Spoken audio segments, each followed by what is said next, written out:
জয় বাংলা, জয় বঙ্গবন্ধু।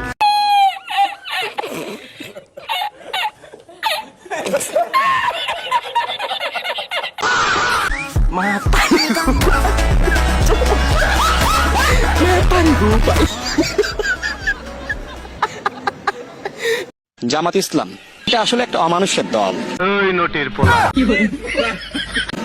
আমি প্রায় বলি, যদি ভবিষ্যতে কখনো জামাত ইসলাম বাংলাদেশে ক্ষমতায় আসে, সেক্ষেত্রে আওয়ামী লীগের থেকে ফ্যাসিস্ট হবে জামাত ইসলাম। বোকাচোদা কয় কি? মিটিং করে আর ঘরের মধ্যে সমাবেশ করে শেখ হাসিনা সরকার এত দুর্বল না ভাই। কি কস্তু?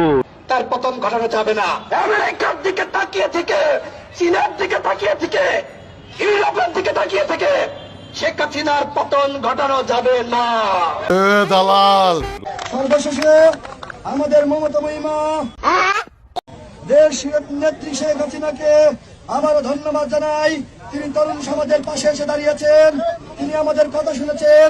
আমরা বলতে চাই, আমরা মাননীয় প্রধানমন্ত্রীর সাথে আছি, আমরা তরুণ সমাজ মাননীয় প্রধানমন্ত্রীর সাথে থাকতে চাই।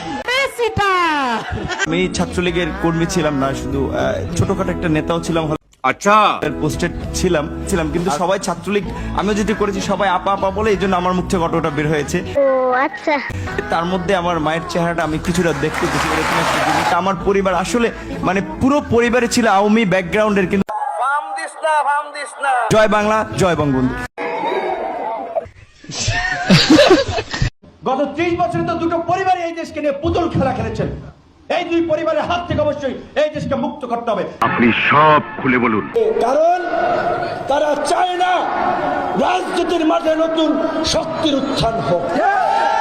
তারা চায় না তরুণরা আগামী রাজনীতিতে নেতৃত্ব দেয়। কেসটা তুমি ধরেই ফেলেছো। বিএনপির হাতে যদি আবারও ক্ষমতায় থাকে, কিচ্ছু পরিবর্তন হবে না।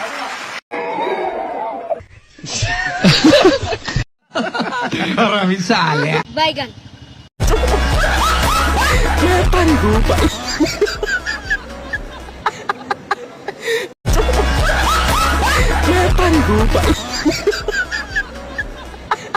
আমি বিএনপিতে জয়েন করেছি আলোচনা সাপেক্ষে। আপনি কার সাথে আলোচনা করে এনসিপিতে যোগদান করলেন? আপনি আমার সাথে আলোচনা করেছিলেন, তাহলে আপনি তো রাজনৈতিক ভাবে আমার সাথে প্রতারণা করেছেন। তো ওই যে লোভের কথা বললো না, তো লোভ করলে তো হাসিনার আমলেই তো এমপি হয়ে যেতাম, তাই?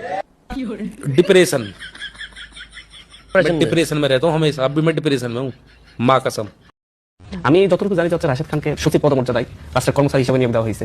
তো উনি রাষ্ট্রের কর্মচারী হিসেবে রাষ্ট্রের কাজে চাকরি করে, ওনার সে বসে বসে রাজনৈতিক বক্তব্য দিতে পারার কথা না। রাষ্ট্রের কর্মচারী রাষ্ট্রের কাজ করবে, এবং রাষ্ট্রের কর্মচারী নাহিদ ইসলাম বলতে পারে না, 60 টাকা উচিত। এটা ইয়া অনুযায়ী পদক্রম অনুযায়ী যদি উনি হচ্ছে রাজনৈতিক নেতা হিসেবে প্রতিমন্ত্রী হতেন, মন্ত্রী হতেন, কিংবা হচ্ছে এমনি উপদেষ্টা হতেন, ইয়া মধ্যে, তাহলে উনি এই ধরনের বক্তব্য দিতে পারতেন।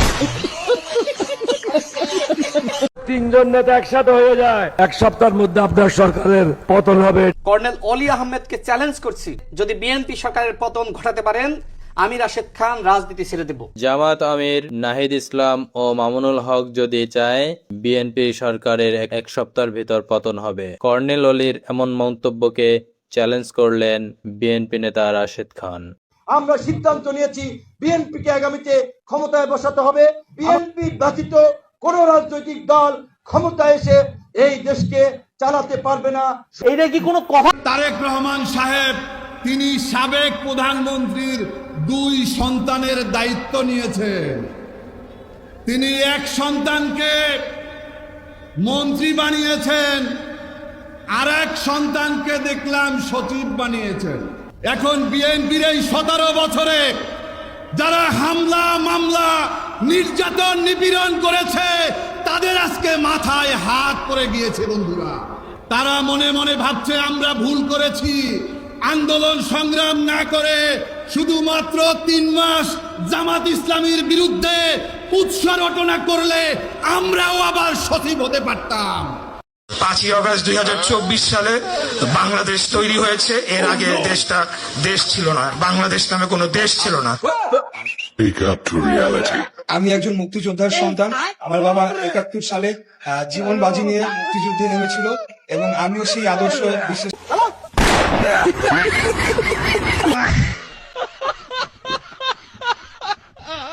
একবার বিয়ে করার পরে আপনি বলবেন যে ভাই বউ আমার আর ভালো লাগছে না, মানে এটা তো আসলে এত সহজ না। হ্যাঁ, বউ আপনার ভালো নাই লাগতে পারে, নানান বাস্তবতায় অনেক সময় বউর সাথে সংসার করতে হয়। ঠিক একই অবস্থা হয়েছে যে রাষ্ট্রপতিকে মনে করেন আমাদের ভালো লাগে নাই, এখন বাধ্য হয়ে তাকে ওই দায়িত্বে রাখতে হয়েছে, কারণ তাকে মেনেই শপথ নেওয়া হয়েছিল। আচ্ছা, এখন যেটি হচ্ছে না, সেটা তো প্রতিষ্ঠান রাষ্ট্রপতি ভাই। জি। ধরেন ব্যক্তি শাহাবুদ্দিন তো না, নিশ্চিতভাবে। দেখেন অবশ্যই প্রতিষ্ঠান। আপনারা গত 6 মাস কেন রাখেন? আচ্ছা, আমার ভুল হচ্ছে। আমার উপর প্রধানমন্ত্রীর যে আস্থা এবং বিশ্বাস মানে এতটাই বেশি, আমি হয়তো ভেবেছিলাম যে অন্য কোনো জায়গায় দায়িত্ব দিবে, তিনি সরাসরি আসলে আমাকে রাজনৈতিক দায়িত্ব দিয়েছেন। রাজনৈতিক সংস্কৃতি পরিবর্তন, ইতিবাচক রাজনীতির সূচনা এবং একই সাথে সরকারকে প্রটেক্ট করা,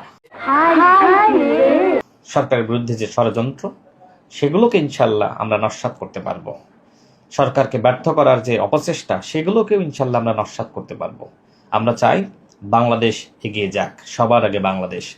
শেখ মুজিবুর রহমানের একটা নতুন তর্কে চলে যাবে। আমি শেষ করি। শেখ মুজিবুর রহমানের এই বাংলাদেশের জন্য ভূমিকা আছে, ৭১-এর পরে তার আবার নেতিবাচক ভূমিকা আছে, কিন্তু শহীদ উসমান হাদি শেখ মুজিবুর রহমানের যে ভূমিকা, সেই ভূমিকার মতন ওই পর্যায়ে তিনি যাননি। সুতরাং শেখ মুজিবুর রহমানের নামে যে হল রয়েছে, সেই হলের নাম পরিবর্তন করে শহীদ উসমান হাদির নামে হল করতে হবে। শিবিরের যে সিনক্রেট করা, এই সিনক্রেট অত্যন্ত অন্যায্য। এমনকি এই কাজটা করেছে, দেখেন আমাদের জাতীয় কবি কাজী নজরুল ইসলামের মাজারের পাশে, কবরের পাশে শহীদ উসমান হাদি, প্লিজ শহীদ উসমান হাদির কবরটা কেন দিতে হবে? সিনক্রেট করে কবর দেওয়া হয়েছিল। এইভাবে সিনক্রেট করে শহীদ উসমান হাদিকে বরং খাটো করা হচ্ছে। তাকে যে আমরা সার্বজনীন ভাবে সম্মান দিয়েছিলাম না, সেই সম্মানটা এখন শিবির কেন্দ্রিক করা হচ্ছে, জামাত কেন্দ্রিক করা হচ্ছে। শিবির এখন এক ধরনের এনভায়রনমেন্ট তৈরি করছে যে শহীদ উসমান হাদি হয়তো তাদের নেতা। তোরে মাঝে মাঝে মনে কর এই লাঠি তো পন্দের মধ্যে করে দেব, করে দেব, তো